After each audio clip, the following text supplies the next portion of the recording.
Hi guys, Freddy here. Welcome back to the desktop for another rules breakdown. And this week we're going to be covering Conspiracy X, the 1996 role-playing game from New Millennium Entertainment. Now this uses its own rule system because this is the first edition. The second edition, which came out from Eden Studios, uses their Uni system, the same as All Flesh Must Be Eaten. So if you want an idea at those rules, then go watch that video on the Uni system on All Flesh Must Be Eaten to give you an idea. I don't know if they're exactly the same, as I don't have a copy of that version of Conspiracy X. Obviously, the GURPS Conspiracy X uses the GURPS rules, so it will be covered in the GURPS video. But this is the first edition of Conspiracy X that we're covering in this video. Now, as usual, we'll be using a sample character, and the stats I'm going to be using are just for this NPC at the back here. So we've got their stats down there with their skills at the bottom. So the skill system's detailed on pages 106 and 107. And basically it's around a target number. So when you're attempting something, the Games Master sets a target number between 1 and 5. And then you compare it to your skill. So let's say we're trying a stealth skill. So we look at our character, he's got a stealth of 3. The Games Master decides it's going to be quite a tough test, it's going to be a 4. So what does that mean? If the stat level is greater than the target number, the test is automatically and succeeds without needing a die roll. So if the target number had been 2, his skill was 3, it would have been an automatic success. A normal test is one in which the target number is equal to the stat being tested. So in this case, skill of 3, target number of 3. That means you're rolling 2d6 with a base target number of 7. So we're rolling 2d6 and we're trying to get under 7. We roll a 1 and a 2, so we succeed. A hard test is one where the target number is 1 greater than the stat being tested. The base target number is 4. So in our case, where we said the target number was 4 and the stealth skill was 3, we were trying to get 4 as our target number, and we rolled a 2 and a 1, so we would have succeeded. If the stat level is more than 2 less than the DF level, the test is impossible. So if the target number had been 5 in our case, which was 2 more than the stealth skill, then automatic failure. Now there's modifiers can be applied. Sometimes you're allowed to use an attribute in with a skill. So it suggests here, character must test a strength attribute modified by a willpower. This is abbreviated as strength will test. And depending on the one in brackets, you modify the dice roll, pluses or minus, depending on how high it is.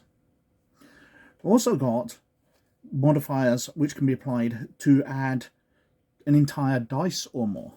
So you can be trying to get 3d6 under the target number of 7, or 1d6 under the target number. So it changes things radically depending if you're adding or minusing dice.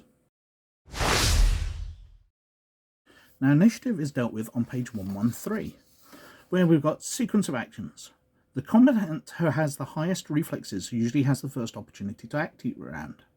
Character may act immediately or defer actions until a later part of the round, or wait for something specific to happen before acting. So the usual combat things from any role-playing game. When 2 characters have the same reflexes stat, proceed in the following order: close combat, then range combat, then movement, then other. So we look at the character here, they've got reflexes of 3, which means they go before anybody with the reflexes of 2, after anybody with the reflexes of 4, but if somebody else has a reflexes of 3, it depends what they're doing. Now everybody usually gets 1 action, but going back to multiple actions, at times you may decide doing more than one thing at a time is just too damn slow. Basically, you add 1 dice to all actions. So doing 2 different things, plus 1 dice penalty to both actions. If you're trying to do 3 things, plus 2 dice. So you're just adding an extra dice to all the dice rolls, making things far more difficult. Now combat is dealt with on page 114. So if you flick onto there, we've got ranged combat. And basically, depending on which weapon you're using, you have a target number. And you're comparing it to your skill and making ordinary dice rolls as per the skills section. Now you get modifiers for things, so the size of the target, whether you're aiming, whether attacker's running, etc. And you get more or less dice. Aiming involves spending an entire round aiming. We've got rules here for automatic fire, etc. And melee combat's the same, where your difficulty target number is 2, where you're trying to hit things. Now the ranges are separate for each weapon and are listed here on page 116 for all the different types of weapons. So we can see they've got point blank, close, etc., right up to extreme range. So when you get a successful hit, you need to look up the damage of the weapon. So a standard automatic pistol here has a wound of 3. Now that means it does wound damage with a strength of 3. Heavier weapons have a larger number, so a shotgun has a wound of 5, so it does a strength 5 wound. A rocket launcher has splatter of 5. A shuriken only has a flesh wound of 1. What that means is you're rolling the target's size, which in this case is 3, against target number. So the attack, if we're using a standard auto pistol, has a strength of 3. The defender has a strength of 3. So that means the attacker is rolling to get under a 7 because the two skills are matched exactly. So we roll, he gets 8, so 1 fail. So if we flick over to the damage tables on page 123, we can see that that 1 fail takes the wound down to a flesh wound. Now the defender is rolling against 7 as well because both skills matched. We roll and they get 10. So they've actually failed by 3. So they're failing in the opposite direction. They were trying to reduce the damage, but now they're actually increasing it because they've failed. So the flesh wound becomes a wound, a splatter, up. So the character is taking this damage. Now they then have to make a stun test for the wound level. So damage level modified by wound level to avoid losing their next action. And a KO test using their size, willpower, versus damage level modified by wound level to avoid becoming unconscious. So they're testing those.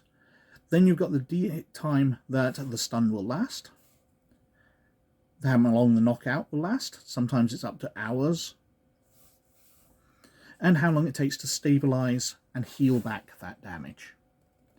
Now if you already have a wound, then you automatically go up to the next level when you receive. So if you've received a flesh wound already and you get another flesh wound, it automatically goes up to a wound. So you get the penalties from that level.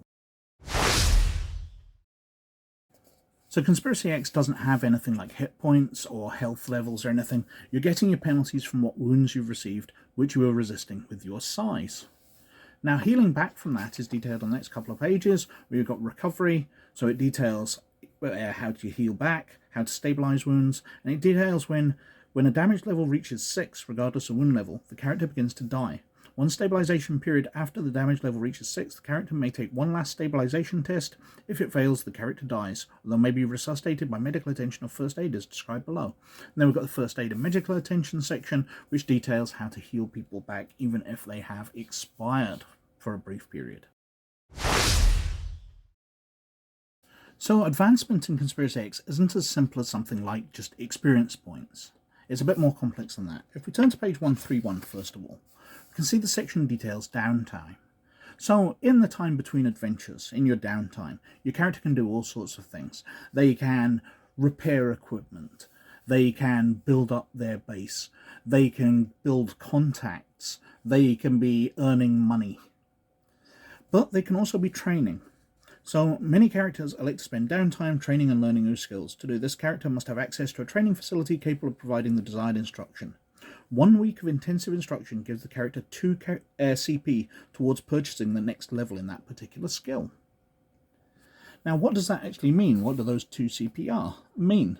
So if we turn to page 42, the character generation section, we can see the skills cost. So for 2 character points, you can buy a skill at level 1. To buy it up to level 2 costs 4, or to buy from 0 to 2 costs 6. To buy to level 3 costs 8, to level 4 costs 16, and to level 5 costs 32. But that's not the only way you can get experience, because you earn it during play. If we turn to page 107, we can see here learning from experience. Anytime a character attempts a hard skill test, the character may learn and increase her level of skill. If the character rolls doubles and the number on each die, not the total of 2, is equal to or less than the character's intelligence, 1 CP is earned towards achievement the next level of skill. So you're rolling against target number of 4, but even if you fail, if your dice come up doubles, you've got 2 5s, or far better and more likely, you've got 2 1s and you actually succeed the skill, then you're getting 1 CP and can improve your skills. This character has an intelligence of 2, so it would only be double 1s or double 2s to gain the experience in this case. But if your character had an intelligence of 5, then any set of doubles right up to double 5s would be earning you the experience. So having a high intelligence does give you a better chance of earning experience in Conspiracy X. So that is Conspiracy X. It's an interesting rule system which seems overly complex to me. The damage system especially, while I can make sense of it, I think perhaps I've got something wrong. It feels like I haven't quite understood exactly how it works. So if anybody understands it better, please explain to me in the notes down below. Please comment about that. It'd be very much appreciated. But there's a lot to like in this system. I especially like the fact that you can learn extra experience from trying more difficult things. So your character being involved, you earn experience during the game. I do like that a lot. But anyway, I think I've whittled on for quite long enough as usual, so thank you very, very much for watching. But as always, most of all, you look after yourselves, and I'll catch you later. Bye now.